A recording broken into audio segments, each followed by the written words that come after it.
The pediatric wing of St. Jude's General Hospital always smelled like a weird, sterile cocktail of grape jello and antiseptic hand foam. The air, always too dry, hummed with a three-part harmony, the incessant, cheerful looping of a cartoon on the wall-mounted TV, the rhythmic, electronic beep of a vitals monitor, and the distant, muffled crying of a toddler who'd just discovered what a blood draw was. To Nurse Sarah Evans, this was just Tuesday. She pushed her blonde hair, already escaping its messy bun, behind her ear and leaned against the door of room 212.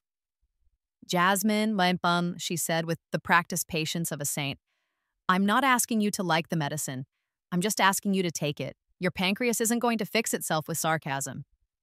Inside, Jasmine, a 14-year-old with the I hate the world special, pink hair, dark eyeliner, and a new type 1 diabetes diagnosis, glared at the small paper cup in Sarah's hand. "It's poison." "It's insulin," Sarah corrected, not unkindly. "The stuff your body decided to stop making." "Now, are we doing this the easy way or the hard way? Because the hard way involves me, you, and a needle, and neither of us wants that." Jasmine snatched the cup. "Whatever." Sarah smiled, a small, tired smile that rarely reached her eyes anymore. "That's my girl."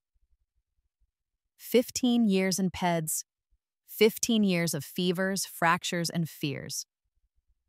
She was the one who could spot a septic turn from the doorway, the one who could calm a hysterical parent with a few quiet words, the one who knew that sometimes a kid didn't need a doctor, they needed a popsicle and 5 minutes of undivided attention. She was competent, she was compassionate, and dear God, she was tired. The 12-hour shifts felt longer than they used to, and the hospital's new efficiency-driven charting system was designed by someone who had clearly never touched a patient. She made her way down the hall, her footsteps squeaking on the linoleum, and paused at room 214. She tapped lightly, a little shave and a haircut rhythm, and pushed the door open. "Hey, kiddo, how's the masterpiece coming?" The boy in the bed didn't look up, but his shoulders untensed. This was Leo, a quiet 8-year-old in for observation after a severe asthma attack. He was a small, pale boy with enormous brown eyes and a mop of dark hair. He was under a common name, Leo Sandoval, his chart listing a self-pay policy, which usually meant a complicated insurance situation. In the 3 days he'd been here, Sarah was the only person he'd spoken to. He was drawing, as always, his tongue sticking out in concentration. His notebook was filled with knights in elaborate, shining armor, fighting dragons. "He's almost done," Leo whispered, pointing a crayon at a dragon. "Wow, he looks tough. Is the knight going to win?" Leo nodded, finally looking up at her. "Knights are brave. They protect people." "Yeah, they do," Sarah said, her hand instinctively going to his forehead to check for a fever. Clammy but cool. "They sure do. You're pretty brave yourself, you know. You've handled that breathing treatment like a champ." "Not as brave as him." "Well, maybe not," Sarah chuckled. "But you're close. I'll be back in 30 to check on you, okay? Don't let that dragon win." Leo gave her the smallest hint of a smile, and she pulled the door almost shut, leaving it cracked just enough. She headed for the nurse's station, her mind already on the next patient, the next chart, the next pot of coffee. Just another Tuesday. Just another day in the trenches. The sound was small, almost trivial. A pop. Sarah, halfway to the nurse's station, stopped. She looked up. In the hallway, a visitor dropped a get-well-soon balloon. That must be it. Then pop, pop, pop. Those were not balloons. The sound was sharp, concussive, and wrong. It was a sound that didn't belong here, a sound that cut through the cartoons and the beeping with a terrifying finality. A scream ripped through the air, coming from the reception desk around the corner. Not a stuck-eye-fro scream. A raw, primal scream of terror. Sarah's blood, just a moment ago sluggish with fatigue, turned to ice water. Her heart hammered against her ribs, a wild bird in a small cage. Then the overhead speaker, in a voice high with panic, blared, "Code Silver Pediatric Wing, Code Silver Pediatric Wing, initiate protocol Code Silver." Active shooter. The word hung in the air, unreal. Sarah's training, drilled into her every 6 months, slammed into her brain. Run, hide, fight. She wasn't near an exit. Run was out. Her only option was hide. "In your rooms," she roared, her voice shocking herself with its power. "Now, lock your doors. Get away from the doors." Jasmine in 212 slammed her door. She heard other clicks and bangs as parents and staff reacted. Sarah ran to the main ward doors, the heavy double doors that separated them from the reception area, and slammed her hand on the red magnetic lock button. The locks thudded shut, but the sound of the shots, it was close. Too close. It wasn't in the lobby. It was here. He was already in. The ward door that led to the utility hallway, the one that was supposed to be staff only, crashed open. He was erratic, a man in a grubby jacket, his eyes wide and vacant. He was shouting, but the words were just noise. The rifle in his hands was black and ugly. He wasn't a professional. He was a storm of chaos, and he was here. He stalked past the nurse's station, past 212. Sarah was exposed, in the middle of the hall. He didn't even see her. His eyes were on something else. He was heading for 214. Leo. The thought was a physical blow. Run. Hide. Fight. The gunman kicked open the door to room 214. Sarah heard a small, terrified gasp from inside. She didn't think. She didn't plan. The 15 years of training, the protocols, the endless charts, they all evaporated. There was no run, hide, fight. There was only Leo. She moved, sprinting the 10 feet to the Hansate door. She saw it all in one terrible slow-motion frame. The gunman shouting, "Where is he? Where is he?" The other bed in the semi-private room was empty. And Leo, frozen in terror by his bed, a tiny perfect target.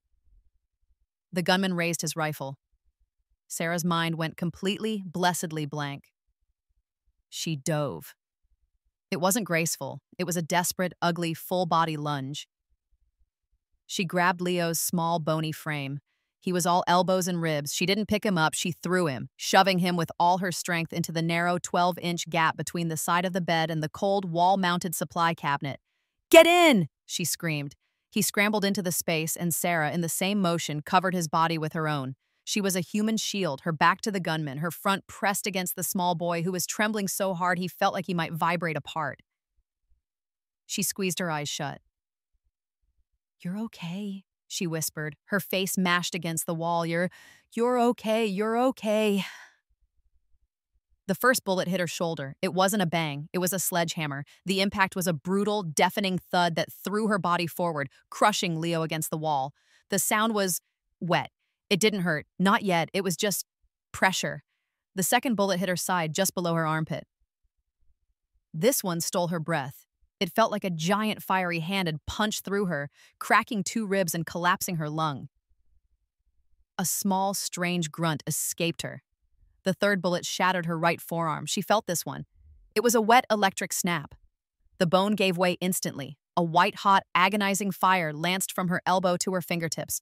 The fourth bullet lower in her leg was almost an afterthought, a deep, tearing punch into her thigh. She didn't scream. She wouldn't. She couldn't.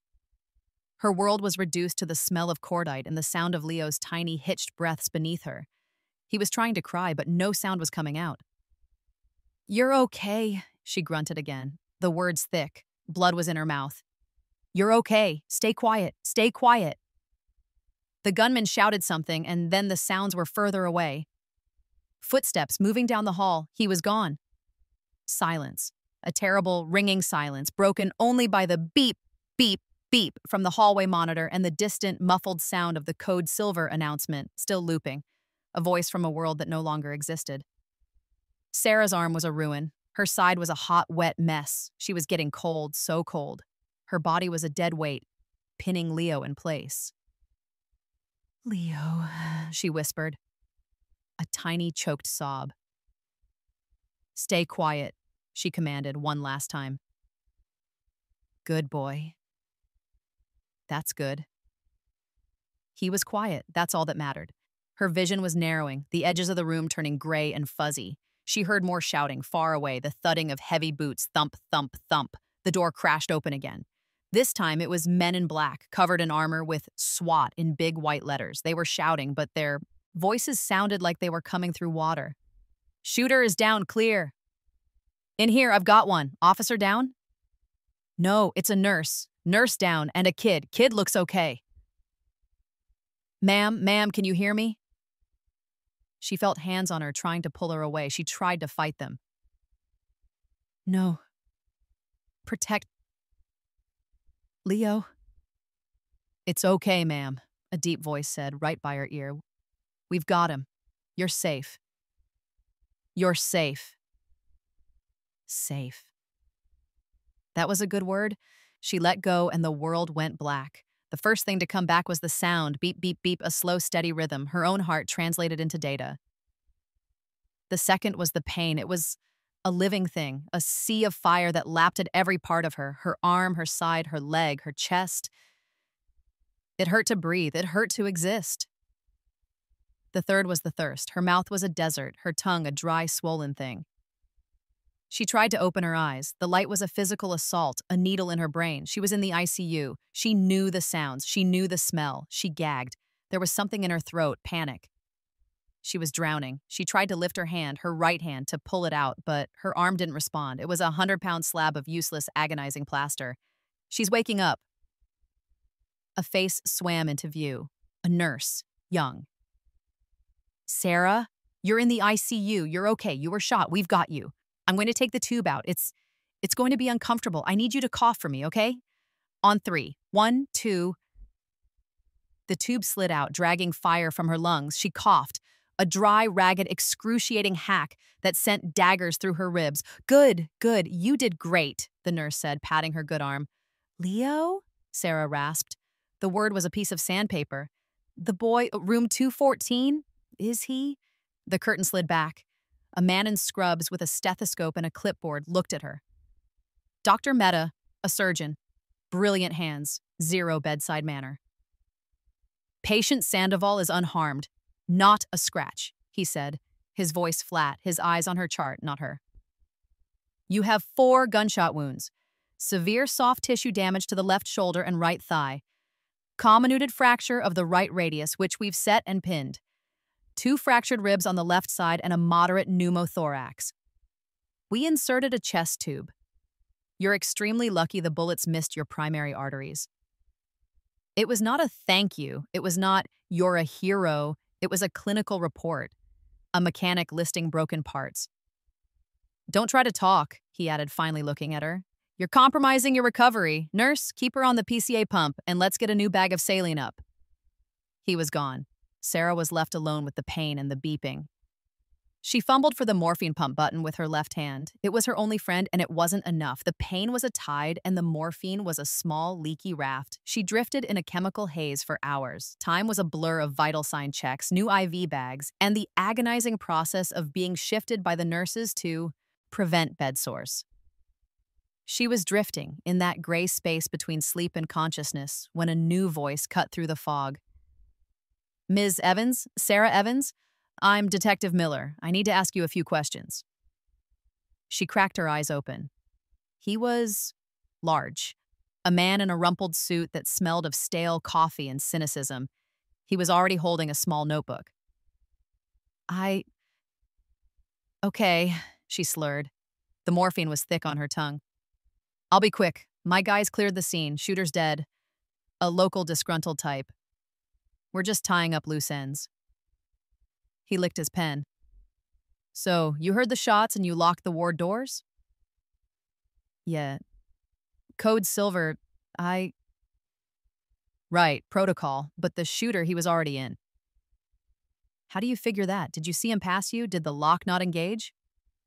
No, he came from the utility hall. It was so fast. The utility hall, right. Protocol says run, hide, fight. We've all seen the posters. You're trained on that every 6 months. Why didn't you hide the boy and yourself in a locked bathroom? His questions felt sharp, not like questions, like blades. There was no time, she whispered, her chest aching. He was in the room before I could. He was in the room.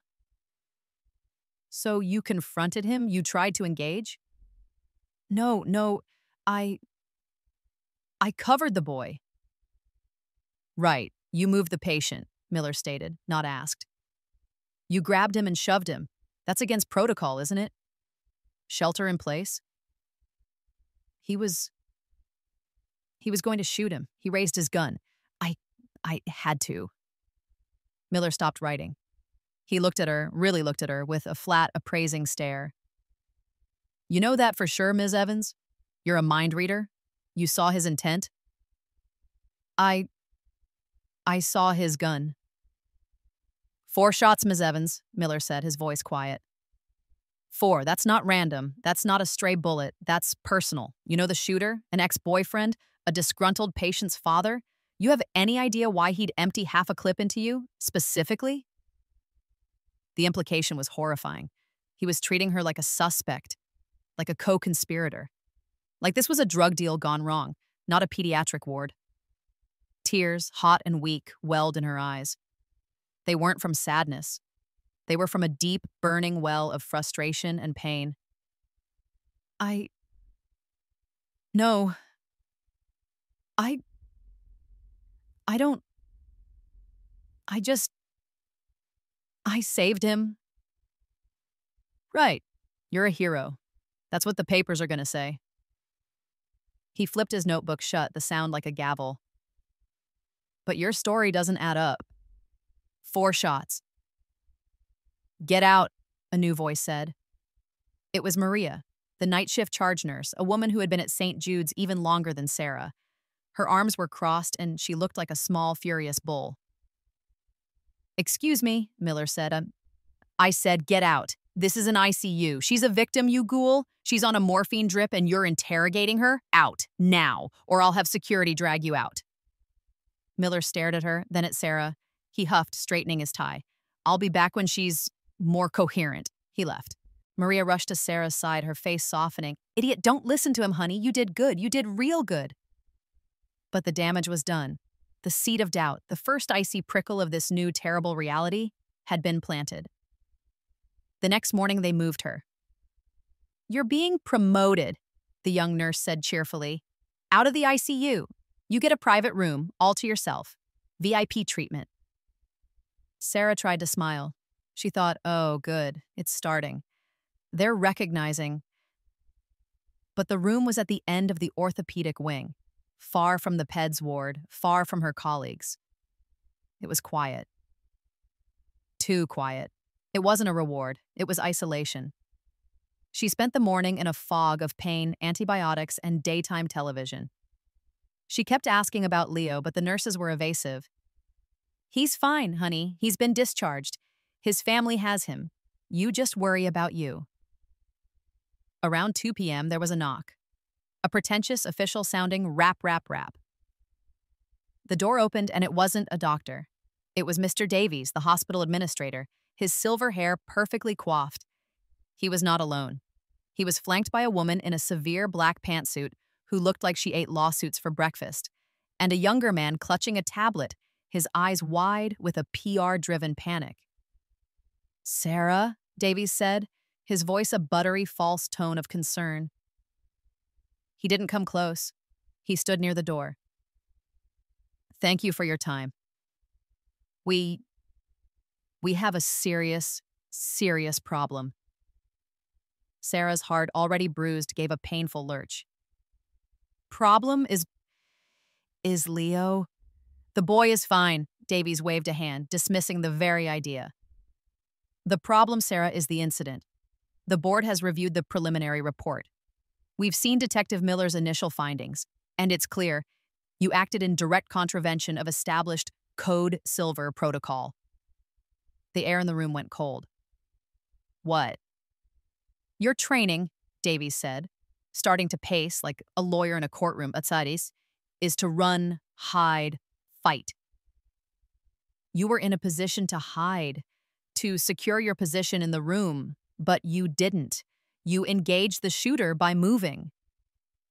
I was hiding Leo. You endangered a patient, Sarah. Davies' voice suddenly rose, his face turning a blotchy red. You physically moved him during an active shooter event. What if you had tripped? What if he had been hit because you moved him?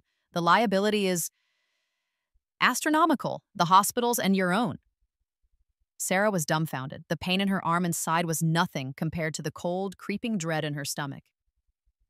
But the press, the PR man cut in, is difficult. They've already got a source. We think it was a SWAT guy painting you as a hero. This creates a nightmare for us. Every other victim's family from that day is now asking why their loved one wasn't shielded by a nurse. They're claiming our staff is improperly trained, that you're an outlier, which implies we are at fault for not training everyone else to do what you did.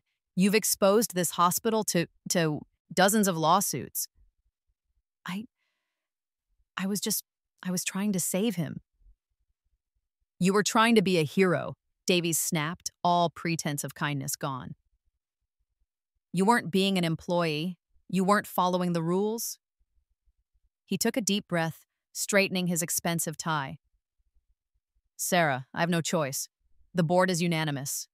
I'm placing you on indefinite administrative leave, pending a full investigation by the board and our insurers. Leave? That meant fired. She was being fired. Furthermore, the lawyer in the pantsuit said, her voice like ice, given the gross negligence and violation of established protocol, we will have to make a full report to the State Board of Nursing. Your license? This is a severe breach, a career-ending one. This couldn't be real. This was a nightmare. This was the morphine. Now, Davies said, his voice soft again, the crocodile smile returning. We want to protect you from the press. This is a difficult time. Our counsel has drawn up a simple non-disclosure agreement. The lawyer stepped forward, holding out the tablet. It's a formality. It just states that you won't be speaking to any media outlets about the incident or about your employment status. It's to protect the hospital's reputation and your own privacy during this difficult time. Protect my privacy. They were threatening her. They were firing her, threatening her license, and now they were gagging her. Sarah looked at the three of them. The furious administrator, the cold lawyer, the panicked PR man. They were the system, and she was a broken nurse in a hospital bed on a morphine drip. Her left hand, her only good hand, was shaking. She took the stylus. She signed. What choice did she have? Excellent, Davies said. We'll be in touch. You get some rest, Sarah. Heal up. They left. The door clicked shut, and the silence in the room was deafening. She was shattered. She was in agony. Her arm was in a cast. Her side was stitched and tubed, and she had just been fired, disowned, and threatened by the very people she had served for 15 years. She was still staring at the wall, the tears having long since dried into sticky tracks on her cheeks, when another visitor arrived. This time, there was no knock. The door just opened, and Brenda, the pediatric wing's nursing manager, bustled in. Brenda was a petty tyrant of the schedule, a woman who lived and died by clipboards and color-coded binders, a stickler for rules who had never, in Sarah's memory, shown an ounce of empathy. She wasn't carrying flowers. She was carrying a chart. Well, Sarah, Brenda said, her voice a reedy nasal complaint, you've really done it this time.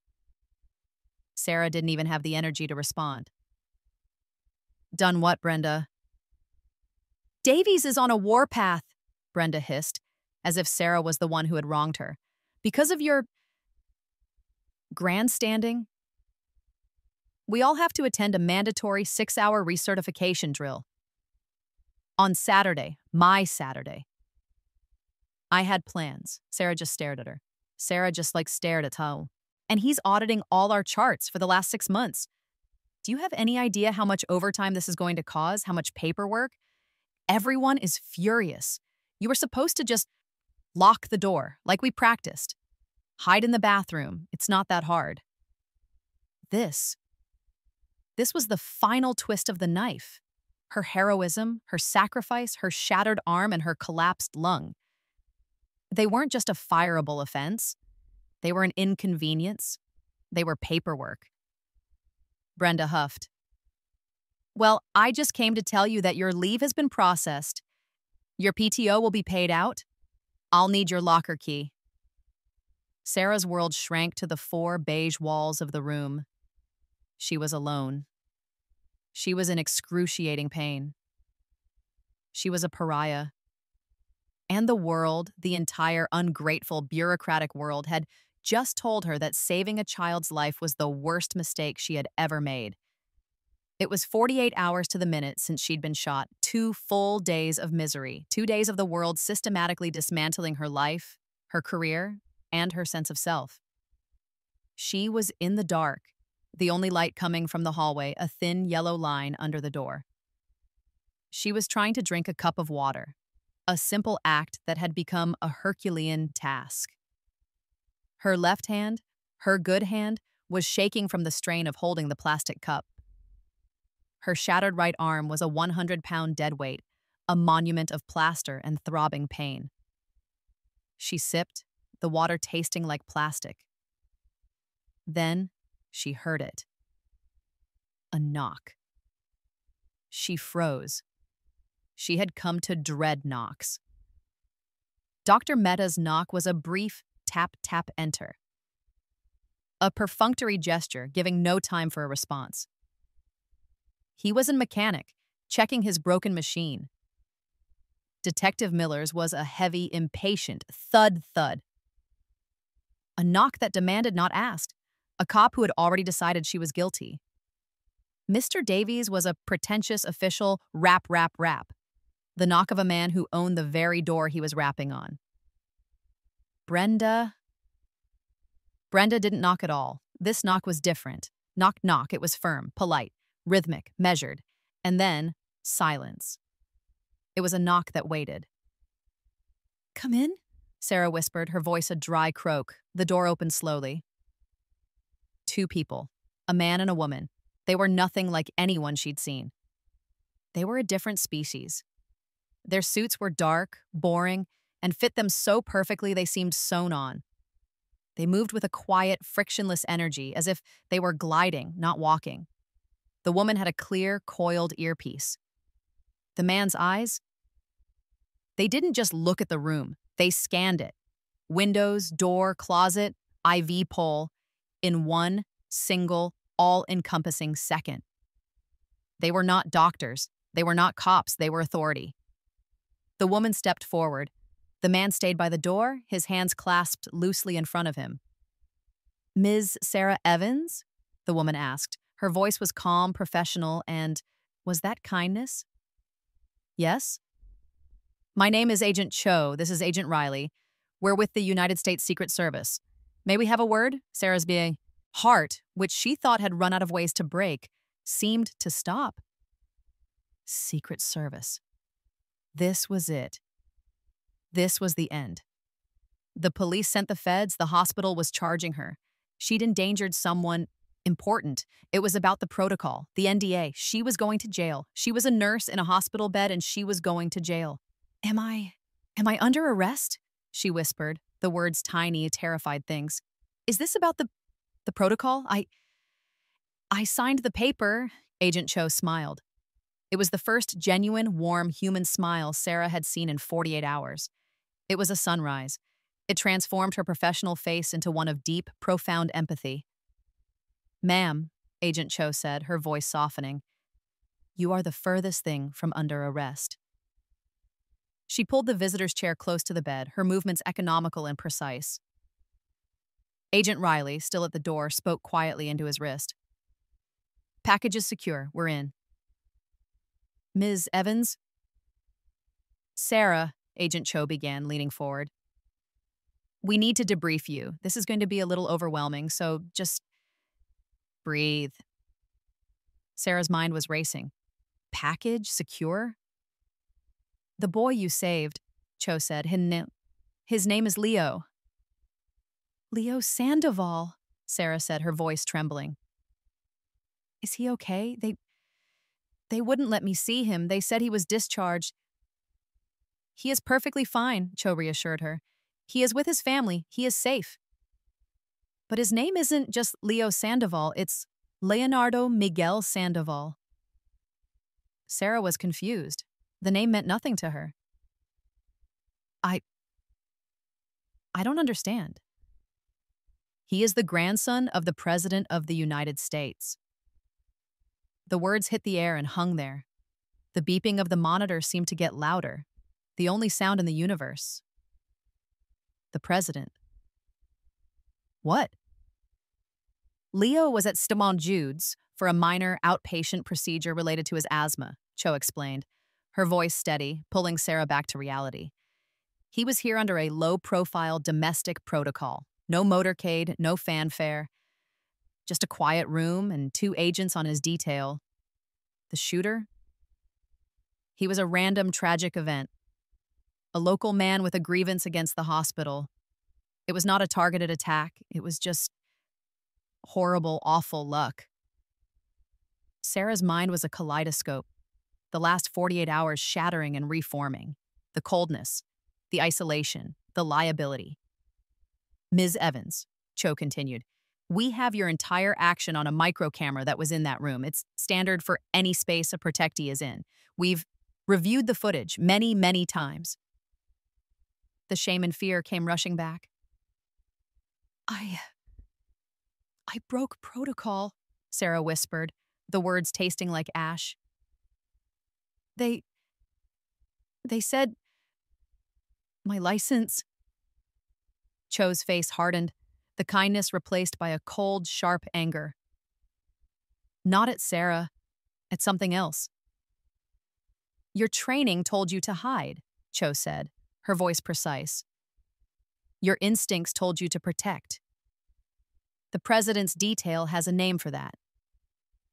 We call it taking the hit. She leaned in closer.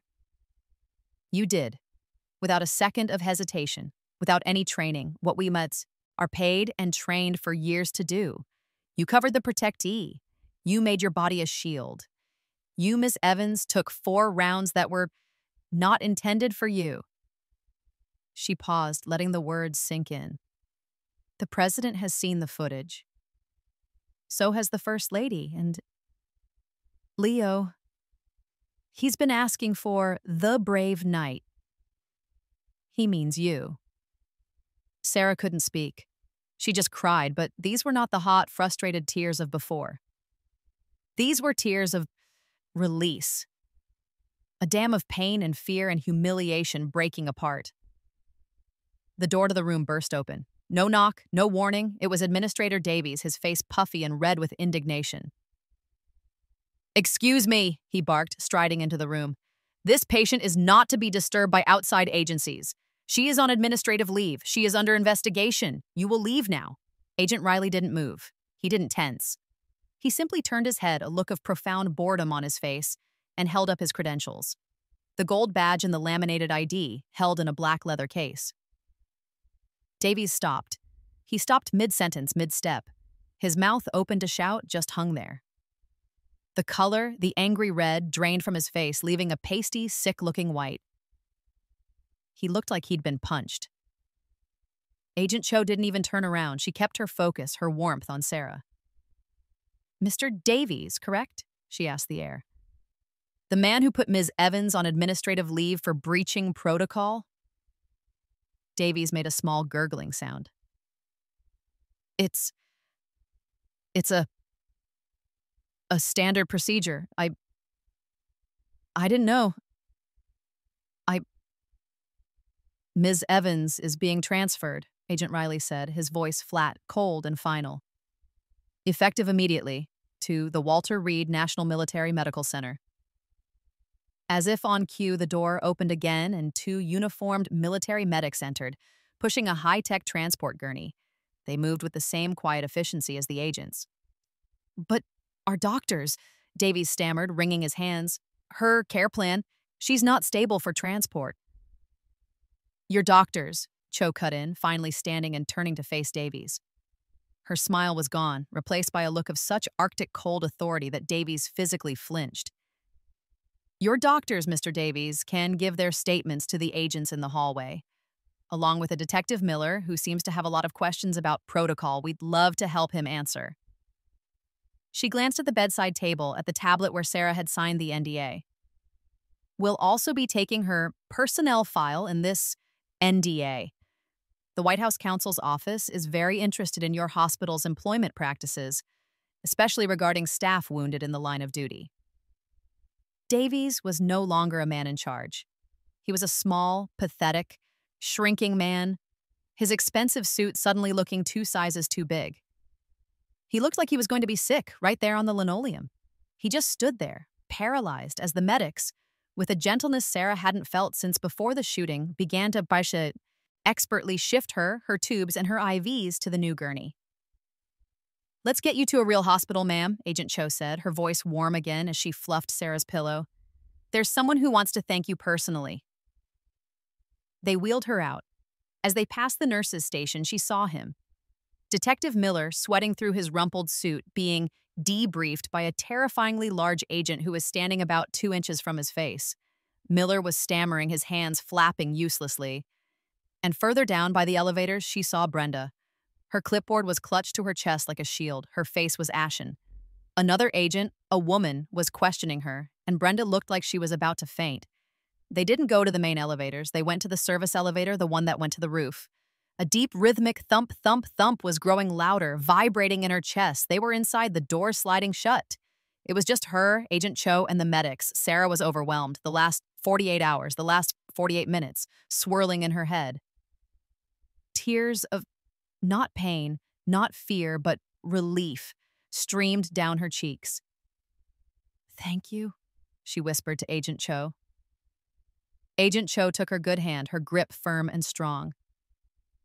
"No, Ms. Evans," she said, her eyes shining with a fierce, profound respect. "Thank you, you're a hero." The elevator doors opened, not to a beige hallway, but to the cold, clear night air, the deafening, glorious blast of a helicopter's rotors, and a new reality.